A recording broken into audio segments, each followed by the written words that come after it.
بسم اللہ الرحمن الرحیم۔ الحمدللہ، اللہ تعالیٰ کا لاکھ شکر ہے جس نے میرا تعلق قلم اور کتاب سے جوڑا ہے۔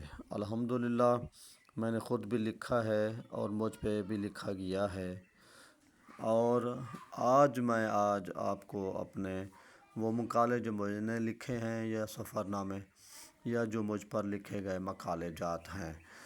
حنا فاطمہ نے مجھ پر ایم فل کی تھی، عنوان تھا دلبر مولوی شخصیت و فن،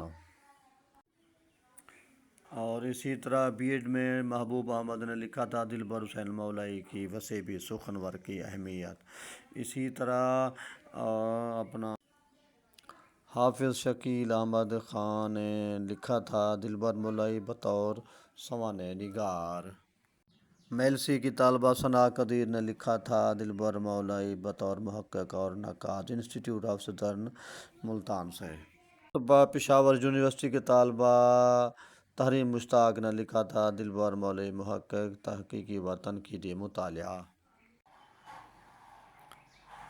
اسی طرح محمد عاقب نے مجھ پر لکھا ہے دلبر حسین مولوی کی کتاب لمحہ با لمحہ عبرت کا تجزیاتی مطالعہ۔ ایم ایڈ میں نے اپنا خود مقالہ خود بھی لکھا تھا، اچھے اساتذہ کے انتخاب میں سربراہان ادارہ اور سینئر اساتذہ کی آراء کا جائزہ۔ میرے ان مقالوں کے میرے طالب علموں کے جو نگران رہے ہیں فیصل آباد کے پروفیسر ڈاکٹر ارشد اویس تھے، غازی یونیورسٹی کی ڈاکٹر راشدہ قاضی اور ڈاکٹر سید علی خان جتوئی اور ڈاکٹر غلام قاسم مجاہد بلوچ۔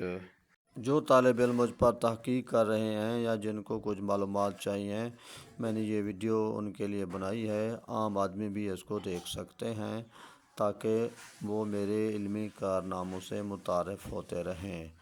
میرا چینل سبسکرائب کر لیں۔ آپ کا نیاز مند دلبر مولوی جو ایک عرصہ دراز سے آپ کی علمی ادبی قلمی خدمت کر رہا ہے۔ خدا حافظ۔